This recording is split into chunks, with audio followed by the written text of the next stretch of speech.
¿hasta dónde puede un novio tocar a la novia sin que sea pecado? Bueno, ya hemos establecido el fundamento de que el sexo es muy poderoso. Por eso necesita el pacto matrimonial para preservar su poder, ¿vale? Y que no sea destructivo. Ahora, la Biblia establece que sexo dentro del pacto matrimonial es el mejor lenguaje para el amor. Yo siempre digo que el sexo no es el fin, es el medio. El fin es el amor. El sexo es el medio a través del cual tenemos una manera de decir a nuestra pareja que la amamos. Entonces, el sexo es un lenguaje que está al servicio del amor, ¿vale? Cuando tú conviertes el sexo en el fin, es cuando lo perviertes. La Biblia llama a eso con una palabra que no nos gusta para nada escuchar. Una palabra que tristemente está ligada a mucha maldición, culpa y destrucción, que es la palabra fornicación. Y tenemos que hablar de esta palabra para después dar respuesta a la pregunta ¿hasta dónde puedo tocar a mi novio o mi novia? La palabra fornicación viene de una palabra en griego que es porneia, que podría traducirse como prostitución, podría traducirse como inmoralidad sexual, tiene varias traducciones, pero básicamente fornicación es sexo fuera del pacto matrimonial, ¿vale? Entonces, uno podría preguntarse, y esto es lo que generalmente no dan respuesta claras en las iglesias, pero yo me voy a atrever. ¿Está bien? Dale. ¿Vamos a lo picante? Vamos a lo picante. Si alguien dice, vale, fornicación es sexo fuera del marco matrimonial, la pregunta es, vale, ¿y qué es sexo entonces? ¿Qué es sexo?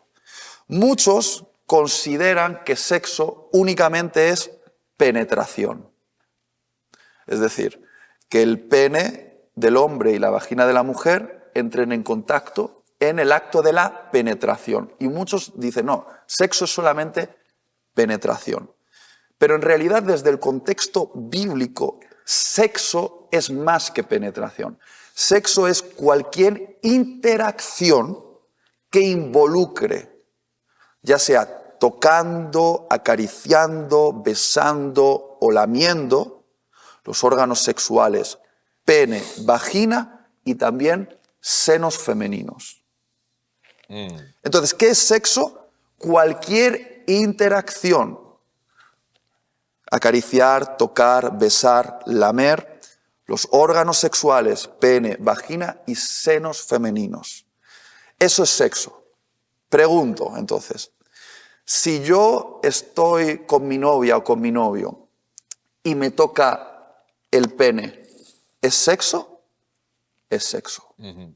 Si lo hace por encima de la ropa, ¿sigue siendo sexo? Sigue siendo sexo.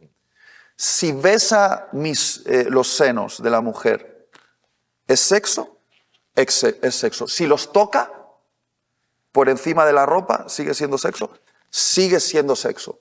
Si el novio y la novia se ponen uno encima de otro, vestidos con ropa, y empiezan a rozar sus órganos sexuales con ropa, mientras se besan y se estimulan los órganos sexuales, ¿es sexo? Es sexo. Si lo digo por si acaso no ha quedado claro. Si el pene entra en contacto con la vagina con preservativo, ¿sigue siendo sexo? Sigue siendo sexo. Si solamente introduce la puntita y no eyacula, ¿es sexo? Sigue siendo sexo. Es decir, toda interacción, toda estimulación de los órganos genitales, pene, vagina y senos femeninos, es sexo. Pero hay más todavía. Y esto me pongo bien picante ahora. Si el novio o la novia se sacan una foto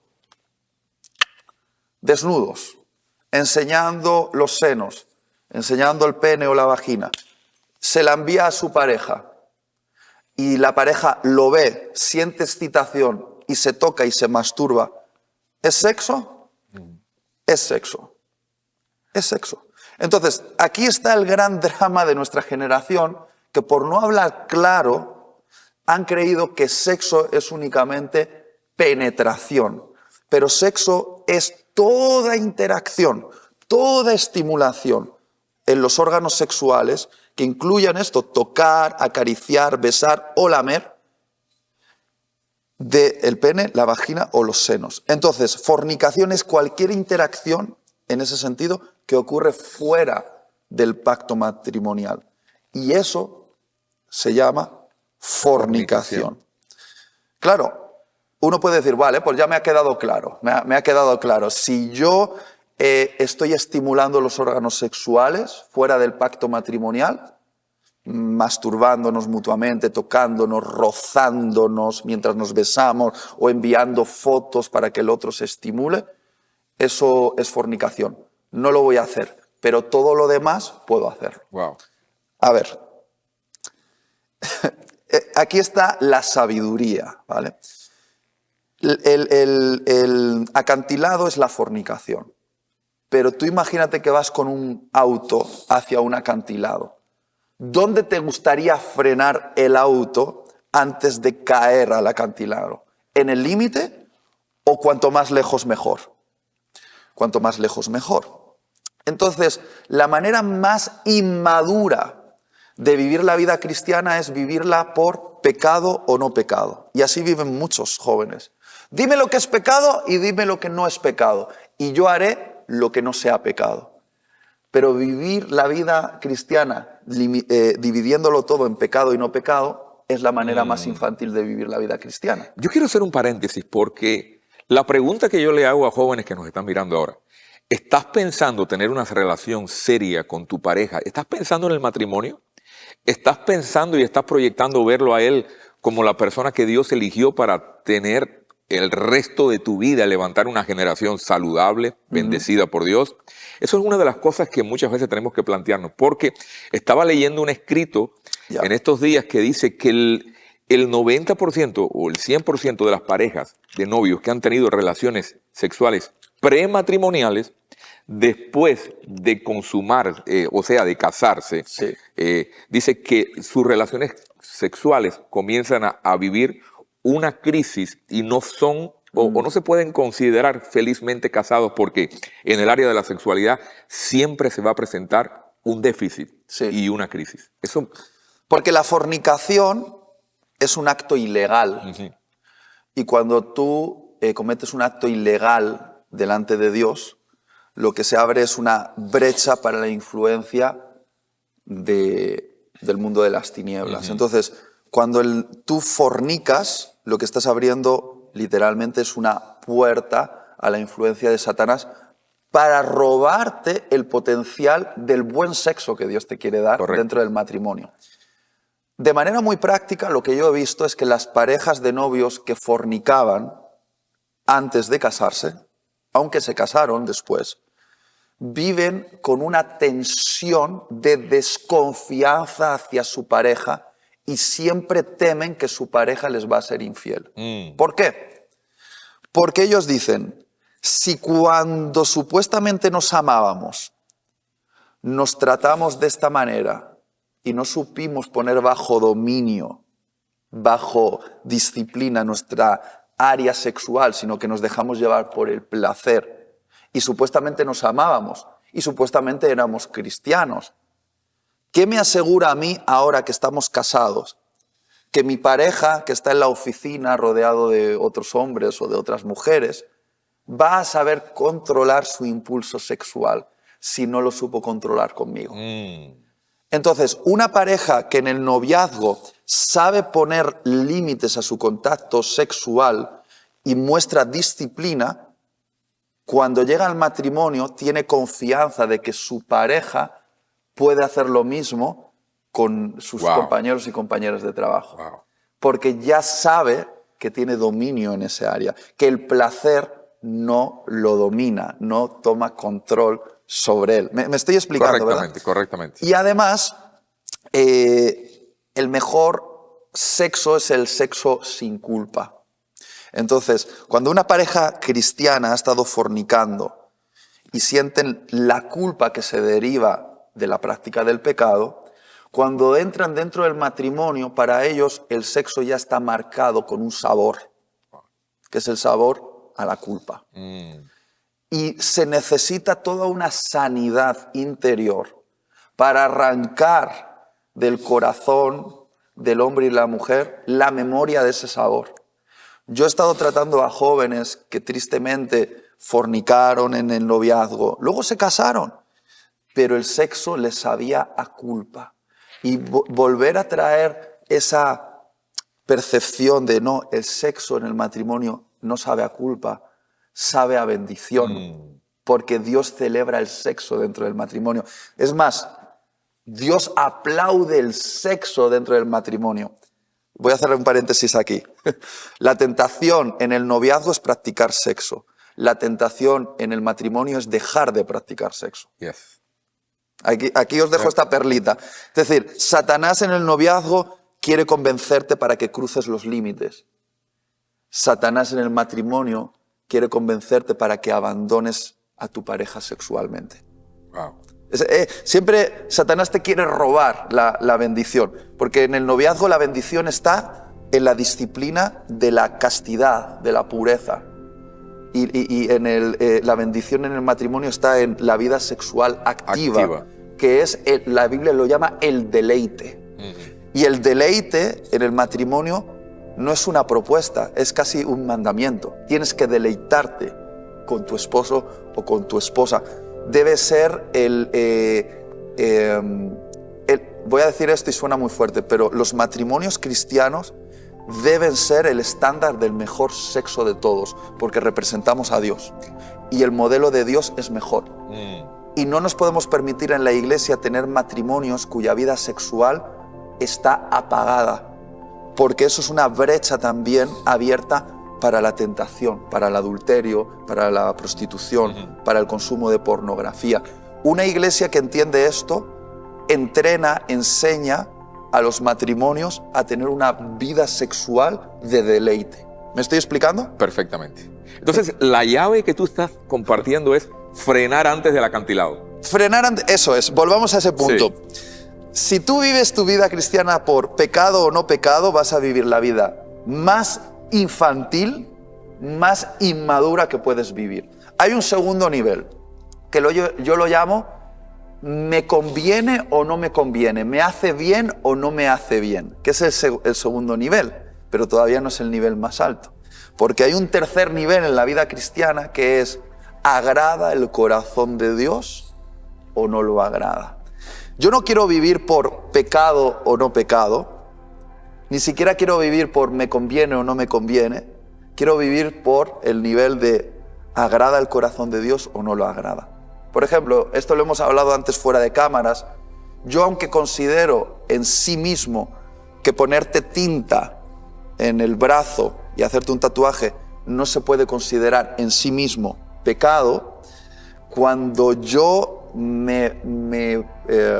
pensé en ponerme un tatuaje, la pregunta no fue si es pecado o no pecado, la pregunta fue ¿agrada el corazón de Dios o no lo agrada? Ese tema lo vamos a tratar en los próximos minutos. Pero yo quiero que le respondas a esos novios que ya se llevaron el acantilado. Sí. Y que están a punto de caerse al precipicio. Lo que tenemos que hacer es establecer límites seguros. Entonces, en el agrada el corazón de Dios o no lo agrada, el contacto físico debe ser condicionado por esta posición. No por es pecado o no es pecado, porque hemos dicho que pecado es la fornicación y ya la hemos definido. Pero, ¿qué le puede agradar a Dios? Yo, y creo que esto es una pregunta que toda pareja tiene que hacerse delante de la presencia de Dios, yo llegué a la conclusión de que todo aquello que prepara mi sexualidad para el coito debe estar preservado para el marco matrimonial. Por ejemplo, yo no soy de los que dice que el beso en la boca solo se pueda dar dentro del matrimonio. Creo que hay parejas de novios que se pueden besar en la boca, pero hay besos y besos. Hay besos de cariño, besos de amor y besos de afecto que son lícitos en el noviazgo. Pero si tú empiezas a besar de tal manera, activando los labios y la lengua, que están tremendamente conectados con el clítoris y el glande, se empiezan a activar los órganos sexuales, empiezas a segregar los fluidos, empiezas a tener una erección. ¿Qué está pasando ahí? Estás llevando el auto rápidamente al precipicio, lo estás acelerando.